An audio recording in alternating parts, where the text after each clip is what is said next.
तो land degradation क्या होता है? लैंड जो होती है वो किस तरीके की रिसोर्स होती है? इनइलास्टिक रिसोर्स होती है। What do you mean by inelastic resource? Inelastic मतलब अगर वो एक कांस्टेंट रहेगी, वो इंक्रीज नहीं हो सकती, ठीक है। तो प्रेशर जो होता है एग्रीकल्चर लैंड में वो कैसा होता है? इंक्रीज होता रहता है। क्यों इंक्रीज होता रहता है? Because there are number of population, मतलब पॉपुलेशन बढ़ते जाती है, लेकिन लैंड तो है वो इनइलास्टिक रिसोर्स है, वो बढ़ नहीं सकता। तो इस तरीके से क्या होता है, ज़रूरी नहीं सिर्फ इस वजह से कि लिमिटेड अवेलेबिलिटी है लैंड की, बल्कि इसलिए भी प्रेशर लैंड पर बढ़ता है क्योंकि quality of agricultural land deteriorate हो रही है। क्यों डिटोरिएट हो रही है? अब हमको बहुत सिंपल सी बात मालूम है, हम बचपन से पढ़ रहे हैं कि फर्टिलाइज़र अच्छे होते हैं but for short term immediate results के लिए। लॉन्ग टर्म जो होती है उसकी फर्टिलिटी जो है, मतलब natural fertility of the soil जो है वो ख़त्म हो जाती है। तो आजकल लोग fertilisers, pesticides, insecticides, herbicides use कर रहे हैं। इसके अलावा बहुत सारे रीजंस ऐसे हो सकते हैं कि सॉइल इरोजन बेसिक मैंने पहले बताया था कि due to natural as well as artificial reason से हो सकते हैं, मतलब ह्यूमन मेड रीजन से या फिर नेचुरल रीज़न से हो सकते हैं। उसके अलावा जो वाटर लॉगिंग होती है, वाटर लॉगिंग जो होती है वो भी अगेन नेचुरल या फिर ह्यूमन मेड रीजन से हो सकती है। नेचुरल से अगर हम कंसिडर करें तो फॉर एग्जांपल एक्सेसिव रेन से वाटर लॉगिंग हो सकती है, and excessive human irrigation, human के द्वारा करा हुआ इरिगेशन से भी वाटर लॉगिंग हो सकती है। एंड सैलिनाइजेशन जो है वो भी, और अल्कलिनाइजेशन जो है बेसिकली इसकी वजह से होती है कि आइदर यू हैव ओवर आपने ज़्यादा जो है फर्टिलाइज़र यूज़ कर लिया है, इस कारण की वजह से भी हो सकती है। इन सब के कारण की वजह से लैंड डिग्रेडेशन होता है। और लैंड डिग्रेडेशन जब होता है डजंट मीन कि वो लैंड जो है वेस्ट लैंड में कन्वर्ट हो जाता है। इट जस्ट ओनली मीन कि जो लैंड है वो टेम्पररीली जो या फिर परमानेंटली उसकी जो है प्रोडक्टिव कैपेसिटी कम हो जाती है। आइदर अगर हम उसको रिप्लेनिश करने दे, जैसे कि बहुत सारे नेचुरल रिप्लेनिशमेंट तरीके होते हैं, जैसे हम उसको लैंड को रिप्लेनिश करने का टाइम दे सकते हैं। अगर हम उसको रिप्लेनिश करने का टाइम नहीं देते हैं तो उसकी प्रोडक्टिविटी परमानेंटली डिक्लाइन हो सकती है। And that is the reason कि जैसे कि शिफ्टिंग कल्टीवेशन प्रैक्टिस करते हैं तो अराउंड 4 to 5 ईयर्स का टाइम लगता है for the land to be replenished. अब यहाँ पर एक बहुत ही इंपॉर्टेंट बात ये बोली गई है कि सारा जो लैंड होता है डिग्रेडेड होता है, ज़रूरी नहीं कि वेस्ट लैंड हो। इट इज़ आइदर मतलब ज़रूरी नहीं वेस्ट लैंड हो, आइदर जो है उस पर प्रोडक्टिविटी मतलब कम भी हो गई तो भी जो है उस पर काम जो है एग्रीकल्चर होता है। अब यहाँ पर दो प्रोसेसेस ऐसी है जैसे लैंड डिग्रेडेशन होता है। मैंने पहले ही बताया कि दो प्रोसेसेस कौन सी है, यहाँ पर दिमाग में बिठा लो कि दो प्रोसेसेस, एक जो है नेचर और दूसरी प्रोसेस होती है हमारी ह्यूमन। तो ह्यूमन और नेचर का क्या कॉन्सेप्ट है ये समझ लेते हैं हम। देखो ह्यूमन और नेचर, तो ह्यूमन क्या है और नेचर क्या है हमको पता है बहुत अच्छे से। अब यहाँ पर जो है एक हमको पता कैसे चलता है कि अगर एक जगह का लैंड डिग्रेडेशन हुआ है तो वो किस फैक्टर्स की वजह से हुआ है। तो एक बहुत ही अच्छी टेक्नोलॉजी है, नेशनल रिमोट सेंसिंग सेंटर हमारी इंडिया में है। नेशनल रिमोट सेंसिंग सेंटर दिमाग में याद रख लेना। तो ये जो है नेशनल रिमोट सेंसिंग सेंटर ये बताता है कि कौन सा लैंड जो है डिग्रेडेड है, कितना लैंड जो है वो डिग्रेडेड है, मतलब वेस्ट लैंड है, और उसके रीजंस क्या है, what are the reasons of degradation of those land and converted to waste land, मतलब वेस्ट लैंड में क्यों कन्वर्ट हो गया ये बताता है। ओके अब समझते हैं। There are few types of waste land such as gullied ravinous land, desertic और coastal sands, barren rocky areas, steep sloping land and glacial areas which are primarily caused by natural agents। तो of course ही बात है, अगर हम इसको एक छोटा सा लिस्ट में यहाँ पर कंबाइन करते हैं बहुत इजी है, ठीक है। तो यहाँ पर हम लिख देते हैं कि नेचुरल रीजंस। देखो ऑफकोर्स ही बात है कि अगर नेचुरली कहीं पर डेजर्ट है तो वो ह्यूमन मेड नहीं है। डेजर्टिक एरियाज़ जो हो गए, या फिर समझ लो कोस्टल एरियाज़ है। कोस्टल एरियाज़ में क्या होता है कि कभी कभी पानी ज़्यादा भर जाता है तो कोस्टल वहाँ पर मतलब इरिगेशन करना पॉसिबल नहीं है जो एरिया में, तो वो कोस्टल लैंड्स हो गया। या फिर जो है एक तरीके का लैंड हमने देख लिया कि डेजर्ट तो हो गया, कोस्टल एरिया हो गया, और गलीड या फिर रेवेनियस जो है एक ही होती है।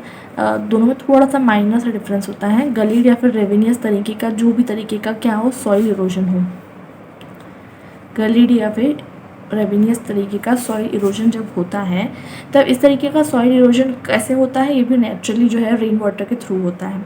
या फिर अगर हम देखिए कि कुछ ग्लेशियल एरियाज़ हैं, ग्लेशियल एरियाज़ तो पता ही है क्या होते हैं, देखिए जहाँ बर्फ़ जमी हुई है वो वेस्टलैंड ही है, ठीक है। तो ग्लेशियल एरियाज़ हो गए, ये सब जो लैंड्स हैं ये सब नेचुरल एजेंट्स की वजह से। और एक और हम ले लेंगे स्टीप स्लोपिंग लैंड, मतलब एक इस तरीके का लैंड इतना स्टीप है वो कि हम उस पर किसी भी तरीके का एग्रीकल्चर नहीं कर सकते।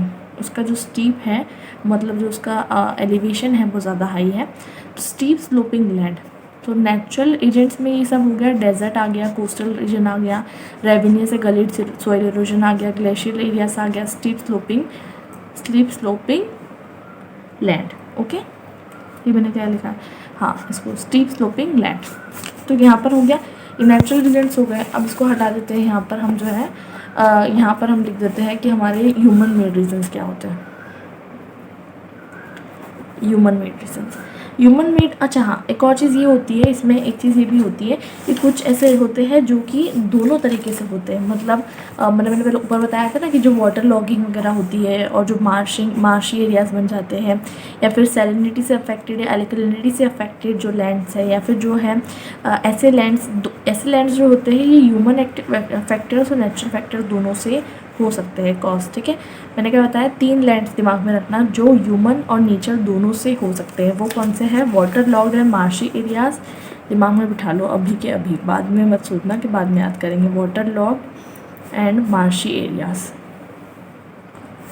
Water log and marshy areas. और एक हमारा आ जाता है यहाँ पर बहुत इंपॉर्टेंट, क्या है यहाँ पर दिया हुआ, सैलिनिटी और एल्कलिनिटी वाला लैंड। बस ये 2 चीज़ें भी याद रख लो तो बहुत है, सैलिनिटी और एल्कलिनिटी वाला लैंड। ठीक है, ये दोनों चीज़ें जो है, वाटर लॉग मैंने बताया इरिगेशन से हो सकता है, रेनफॉल से हो सकता है, मार्शीनेस भी मतलब कीचड़ बनाना, ये भी नेचुरल फैक्टर ह्यूमन फैक्टर दोनों से हो सकता है।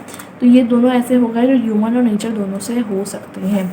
नाउ टॉकिंग अबाउट ऐसे फैक्टर्स जो सिर्फ और सिर्फ ह्यूमन कॉज करता है, वो ऐसे फैक्टर्स बहुत इजी है, यू विल रिमेंबर, मैं यही लिख रही हूँ, shifting cultivation area. Shifting cultivation का जो प्रैक्टिस होता है, जो ह्यूमन प्रैक्टिस करते हैं, degraded land, under plantation crops. तो ऑफ कोर्स सी बात है कि प्लांटेशन क्रॉप अगर हमने उगाया और वहाँ पर जो है हम मतलब एक साथ प्लांटेशन हर साल करते रहे, वहाँ फर्टिलाइजर्स का यूज़ करते रहे, तो ये जो है degraded land under plantation crop हो या फिर जो है शिफ्टिंग कल्टीवेशन हो, ये सब ह्यूमन कर रहा है। डिग्रेडेड फॉरेस्ट को हमने काट दिया, वो हमारा प्रॉब्लम है। पेस्चर्स हमने हटा दिए, वो हमारा प्रॉब्लम है। माइनिंग के लिए हमने लैंड को यूज़ किया, और इंडस्ट्रियल वेस्ट लैंड, इंडस्ट्री के लिए हमने इंडस्ट्री का जो वेस्ट होता है उसको डिस्पोज ऑफ करने के लिए हमने इंडस्ट्रियल वेस्ट लैंड बनाया, या चाहे हमने पेस्चर्स को काटा, या फिर हमने फॉरेस्ट को काटा, या फिर हमने प्लांटेशन क्रॉप्स लगाए, या फिर हमने शिफ्टिंग कल्टीवेशन प्रैक्टिस की, ये सब ह्यूमन फॉल्ट है। क्लियर, अब ये सब चीज़ें ह्यूमन हो गई। और हमें एक चीज़ समझनी है कि ये जो ह्यूमन मेड मैन-मेड प्रोसेस होती है ना, ये ज़्यादा इंपॉर्टेंट है नेचुरल प्रोसेस से ज़्यादा। क्यों इंपॉर्टेंट है, क्योंकि इसे हम कंट्रोल कर सकते हैं एंड ये ज़्यादा है, मतलब एज़ कम्पेयर टू नेचर के तो ठीक है फैक्टर्स है ही, लेकिन नेचर इतना ज़्यादा डिग्रेड नहीं करता लैंड को जितना मैन मेड चीज़ों से लैंड डिग्रेड होता है। एक केस स्टडी दी गई है, एक केस स्टडी झाबुआ डिस्ट्रिक्ट की दी गई है, जो कि western most agro climatic zone Madhya Pradesh में लाई करता है।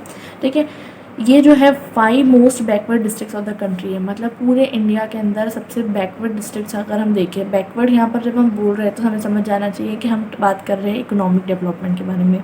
इसके अंदर ट्राइबल पॉपुलेशन बहुत ज़्यादा है, तो इसके फीचर्स थोड़े से हम नोट डाउन करेंगे, यहीं पर नोट डाउन करेंगे। हाई ट्राइबल पॉपुलेशन, ठीक है, दिमाग में यहाँ फिट कर लेते हैं हम, हाई ट्राइबल पॉपुलेशन है। ठीक है, उसके साथ जो है यहाँ के जो लोग हैं, मतलब यहाँ हाई ट्राइबल पॉपुलेशन, और ट्राइब भी कौन सी है, भिल्स है। ठीक है, भिल्स एक तरीके की ट्राइब होती है। अब यहाँ पर जो है हम देखेंगे कि पॉवर्टी, हाई पॉवर्टी, बहुत ज़्यादा पॉवर्टी। और क्यों है poverty, what are the reasons ये हैं कि एक तो यहाँ पर जो है रिसोर्स डिग्रेडेशन बहुत ज़्यादा हो रहा है। रिसोर्स डिग्रेडेशन मतलब जैसे कि हमें पता है कि कुछ ट्राइब्स ऐसी होती है जो लैंड वगैरह को जो है शिफ्टिंग कल्टीवेशन प्रैक्टिस करती है, उससे रिसोर्स डिग्रेडेशन ज़्यादा होता है। तो हुआ क्या कि वाटरशेड मैनेजमेंट प्रोग्राम इंट्रोड्यूस हुआ, ministries of rural development and agriculture. 2 ministry के नाम है, याद रखना, ministry of rural development. Notes मैं डाल दूँगी डिस्क्रिप्शन बॉक्स में, वहाँ से आप ले सकते हैं। और जो नोट्स है डिस्क्रिप्शन बॉक्स के साथ साथ टेलीग्राम ग्रुप की लिंक दी हुई है वहाँ पर, उसमें भी आप ज्वाइन करके जो है नोट्स वहाँ से ले सकते हैं। ठीक है, ज्वाइन कर सकते हैं वो ग्रुप को, उसमें आपको सारे नोट्स मिल जाएंगे, ऑल द सब्जेक्ट्स। ठीक है, तो मिनिस्ट्री और रूरल डेवलपमेंट एंड एग्रीकल्चर जो है, ये दोनों ने क्या किया, यहाँ पर जो है इन्होंने वाटरशेड मैनेजमेंट प्रोग्राम इंट्रोड्यूस किया। वाटरशेड मैनेजमेंट प्रोग्राम एक कम्युनिटी प्रोग्राम होता है, पूरे कम्युनिटी के लोग एक साथ आते हैं, सब लोग मिलकर जो है इम्प्रूवमेंट पे फोकस करते हैं, ये हमको पता है।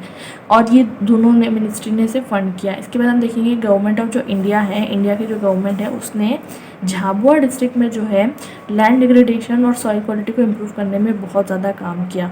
वाटरशेड मैनेजमेंट प्रोग्राम से क्या हुआ, लैंड, वाटर, वेजिटेशन सब के अंदर इम्प्रूवमेंट आया और इसके साथ साथ लोगों के अंदर भी इम्प्रूवमेंट आया।